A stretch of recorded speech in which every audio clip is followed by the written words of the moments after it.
क्या आप जानते हैं कि महाभारत युद्ध समाप्त होने के बाद माता गांधारी ने श्री कृष्ण से ऐसा सवाल पूछा था जिसका उत्तर सुनकर पूरी सभा मौन हो गई थी। उन्होंने कहा, कृष्ण, अगर तुम चाहते तो यह महायुद्ध एक पल में रुक सकता था, फिर तुमने इसे क्यों नहीं रोका? आखिर श्री कृष्ण ने गांधारी को क्या उत्तर दिया? कुरुक्षेत्र का महायुद्ध समाप्त हो चुका था।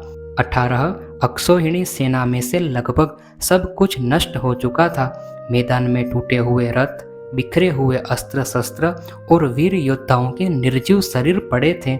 हस्तिनापुर में मातम पसरा हुआ था। माता गांधारी ने अपने 100 पुत्रों को खो दिया था। जिन पुत्रों को उन्होंने बचपन से अपनी आंखों से नहीं देखा था, उन्हें उन्होंने अपने हृदय से महसूस किया था, लेकिन अब उनके सामने दुर्योधन सहित अनेक सभी पुत्रों का अंत हो चुका था। गांधारी के मन में दुख के साथ साथ एक प्रश्न भी चल रहा था। अगर श्री कृष्ण चाहते तो क्या यह युद्ध रुक नहीं सकता था? एक दिन श्री कृष्ण उनके सामने आए। गांधारी का हृदय क्रोध और पीड़ा से भर उठा। उन्होंने श्री कृष्ण से कहा, हे कृष्ण, तुम तो स्वयं भगवान कहलाते हो। तुम्हारे पास ऐसी शक्ति थी कि तुम पांडवों और कौरवों के बीच युद्ध होने ही नहीं देते। तुम चाहते तो दुर्योधन को समझा सकते थे। तुम चाहते तो मेरे पुत्रों को रोक सकते थे। फिर तुमने ऐसा क्यों नहीं किया? सभा में मौजूद सभी लोग शांत हो गए। किसी के पास गांधारी के प्रश्न का उत्तर नहीं था। श्री कृष्ण शांत खड़े रहे। फिर उन्होंने कहा, माता, क्या आपको लगता है कि मैंने युद्ध रोकने का प्रयास नहीं किया? गांधारी कुछ क्षण तक चुप रही।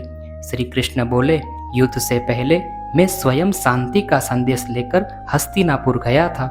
मैंने कौरवों से कहा था कि पांडवों को उनका उचित अधिकार दे दो। जब राज्य देना कठिन लगे तो कम से कम 5 गांव दे दो, केवल 5 गांव, ताकि रक्तपात से बचा जा सके। लेकिन दुर्योधन ने श्री कृष्ण की बात स्वीकार नहीं की। दुर्योधन ने यहाँ तक कह दिया था कि वह पांडवों को सुई की नोक के बराबर भूमि भी नहीं देगा। श्री कृष्ण ने आगे कहा, माता, मैंने अपनी ओर से शांति का मार्ग खोलने का प्रयास किया, लेकिन जब मनुष्य अपने अहंकार के सामने धर्म और शांति दोनों ठुकरा दे, तब केवल किसी एक व्यक्ति की इच्छा से युद्ध नहीं रुकता। गांधारी ने फिर पूछा, लेकिन कृष्ण, तुम तो भगवान हो। तुम अपनी शक्ति से सबको रोक सकते थे। भगवान श्री कृष्ण मुस्कुराए और बोले, माता, शक्ति होना और उस शक्ति का मनमाने ढंग से प्रयोग करना 2 अलग बातें हैं। यदि मैं अपनी शक्ति से दुर्योधन को जबरदस्ती रोक देता तो क्या उसके मन में अहंकार समाप्त हो जाता? क्या अधर्म समाप्त हो जाता? नहीं, वह केवल दब जाता। फिर श्री कृष्ण ने आगे कहा, धर्म की स्थापना केवल किसी को बलपूर्वक रोक देने से नहीं होती। मनुष्य को उसके कर्मों का परिणाम भी समझना पड़ता है। गांधारी का क्रोध कुछ हद तक शांत हुआ, लेकिन उनके मन का दुख अभी भी कम नहीं हुआ था। उन्होंने कहा, तो क्या मेरे पुत्रों की मृत्यु निश्चित थी? भगवान श्री कृष्ण ने उत्तर दिया, माता, कोई भी मनुष्य केवल मेरे कारण नहीं मरता। प्रत्येक व्यक्ति अपने कर्मों से अपने भविष्य का निर्माण करता है। मैंने युद्ध से पहले भी सबको अवसर दिया था। पांडवों ने शांति स्वीकार करने की इच्छा जताई, लेकिन दुर्योधन ने अपने अहंकार को चुना। फिर श्री कृष्ण ने एक गहरी बात कही, कभी कभी मनुष्य समझता है कि उसकी सबसे बड़ी शक्ति उसका धन, सेना या राज सत्ता है, लेकिन वास्तव में उसका सबसे बड़ा शत्रु उसका अहंकार होता है। गांधारी को दुर्योधन का व्यवहार याद आने लगा। दुर्योधन के पास विशाल सेना थी। उसके साथ पितामह, द्रोणाचार्य, कर्ण और अनेक महान योद्धा थे।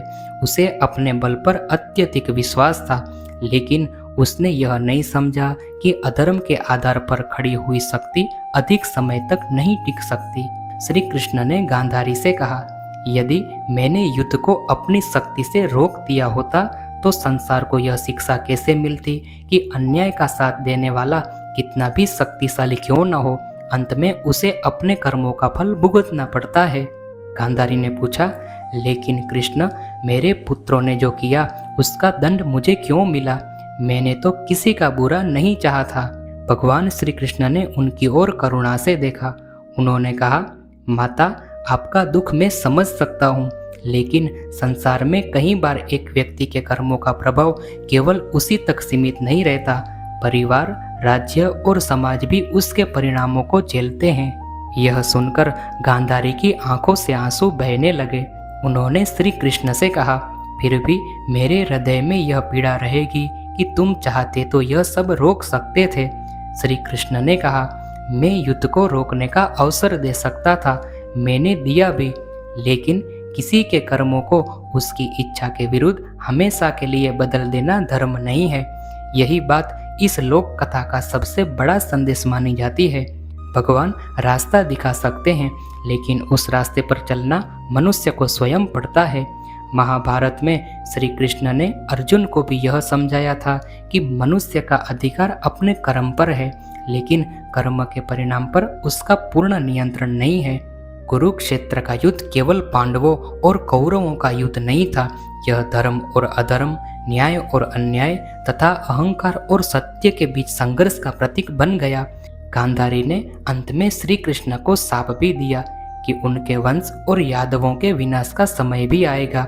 श्री कृष्ण ने उस शाप को भी शांत भाव से स्वीकार किया, क्योंकि वे जानते थे कि संसार में जो कुछ होता है उसके पीछे केवल एक व्यक्ति की इच्छा नहीं, बल्कि अनेक कर्म, परिस्थितियां और समय अपना प्रभाव डालते हैं। भक्तों, आप सभी को यह दिव्य कथा कैसी लगी, आप जरूर कमेंट करें, वीडियो को लाइक करें और ज़्यादा से ज़्यादा भक्तों तक वीडियो को शेयर करें। धन्यवाद। जय श्री कृष्ण।